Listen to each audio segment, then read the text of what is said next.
Namaste students, I am JVN Dr. Meenakshi, Assistant Professor in Department Shalakya Tantra, Faculty of Ayurvedic Science, Jyoti Vidyapeeth women's university. आज का हमारे discussion का topic है tumours of nose.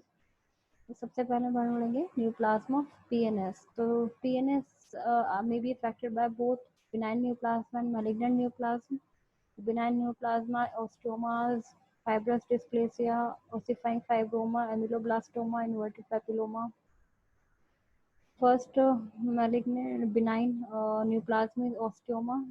It occurs in the age of 15 to 40 years, and the frequency is mostly affected in the frontal sinus, then ethmoid sinus and maxillary sinus. Slow-growing bone tumor and often remains asymptomatic. It can cause obstruction of ostium, mucosal formation, pressure symptoms, and treatment is local excision. Next, benign neoplasm is fibrous dysplasia. Bone is replaced by fibrous tissue. Maxillary sinus is mostly affected, then ethmoid or frontal sinus. Clinical features are disfigurement of face, nasal obstruction, displacement of eyes.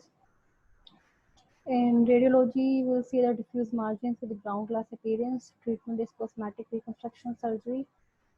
There is an image of fibrous dysplasia. Axial CT shows a radio-opaque mass obliterating maxillary sinus and nasal cavity on the right side. Next, benign neoplasm ameloblastoma or adamantinoma. It arises from the odontogenic tissue. It is locally aggressive, invades the maxillary sinus, and treatment is surgical excision. Next is the malignant neoplasm. The CNOs and the PNS constitutes the 0.44% of all malignancies in India. Frequency is highest in maxillary sinus, then in ethmoid sinus, then frontal sinus, and then last in ethmoid sinus. The etiology is nickel and chromium refineries, mahogany wood industries, leather tanning industries, and it occurs in Bantus tribes of South Africa due to use of stuff containing nickel and chromium. The malignant neoplasm lesions are squamous cell carcinoma, adenocarcinoma, adenoid cystic carcinoma, melanoma, sarcomas. First is the CA maxillary sinus. It arises from the lining of maxillary sinus in middle-aged males, 40 to 60 years of age, remain silent for a long time or showing only symptoms of sinusitis. In late cases, it destroys the bony walls and invades into the surrounding structures. And the carcinoma maxillary sinus has a clinical features: nasal stuffiness, blood stain, nasal discharge, paresthesia or pain over cheek, epiphora. These are the early clinical features and often misdiagnosed and treated as the sinusitis. So there is a natural history and spread of maxillary carcinoma. In left side they have shown the infrastructure and right side they have shown the superstructure. CA maxillary sinus, the clinical features are based on extension. In the medial spread, there will be nasal obstruction and discharge and epistaxis. In superior spread, patient will have proptosis, diplopia, ocular pain, and epiphora.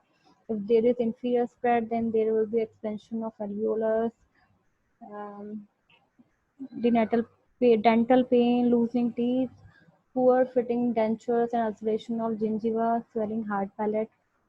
If there is anterior spread, then there will be swelling of cheek, invasion of facial skin. If there is a posterior spread, then there will be trismus. If there is intracranial spread, then via ethmoid, cribriform plate, or foramen lacerum. There can be lymphatic spread. The submandibular, upper jugular nodes, and retropharyngeal nodes are enlarged in the late stage. If there is systemic spread into the lungs and occasionally to the bones. CA maxillary sinus diagnosis by X-ray PNS, CT scan of PNS, coronal and axial X-ray, CT scan, biopsy can be done, the nasal mask can be excised or there can be endoscopic biopsy. Here's an image of CA maxillary sinus. The classification of maxillary sinus carcinoma is can be done by Ongren's classification, AJCC classification, and Liderman's classification. Um, on Gurn's classification, the imaginary line is drawn between the medial canthus of the eye and the angle of mandible. The lesion above these are suprastructure, that is poor diagnosis, and lesion below these are the infrastructure. In HACC classification, it is done only for the squamous cell carcinoma. Histologically, it is is well differentiated, moderately differentiated, and poorly differentiated.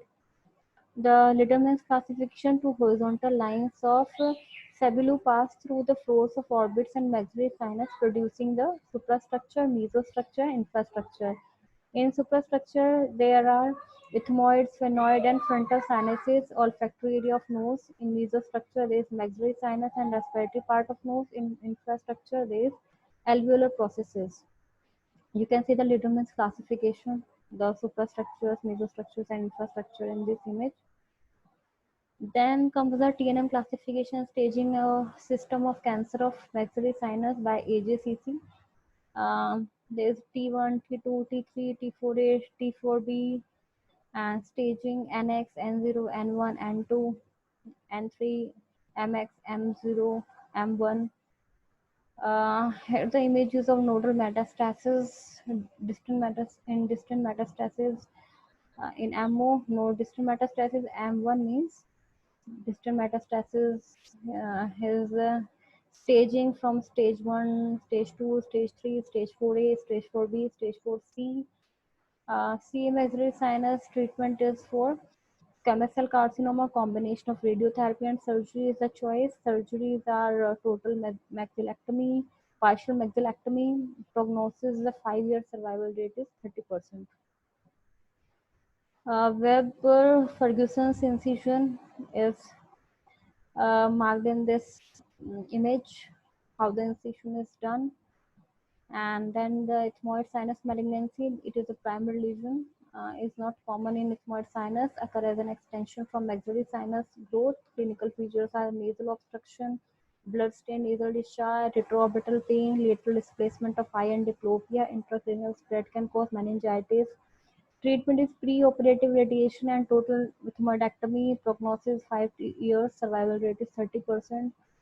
Frontal sinus malignancy, it is uncommon, 40 to 50 years of age group is more involved, males are more affected. Clinical features are pain and swelling in frontal region. Growth can go past to the posterior to the anterior cranial fossa. Growth can extend through the ethmoids into the orbit. The treatment is pre-operative radiation and frontal sinusectomy. The sphenoid sinus malignancy, it is a the primary malignancy is very rare. Mostly the malignancy from other sinuses spread into the sphenoid sinus. Investigations are X-ray, CT scan, biopsy. Treatment is radiotherapy. So thank you, students. This session is powered by digital version 2.0, Jyoti Vidyapith Women's University. Hope you are satisfied with my digital session. If you have any query, please mention in the comment box. I will resolve it. Thank you so much.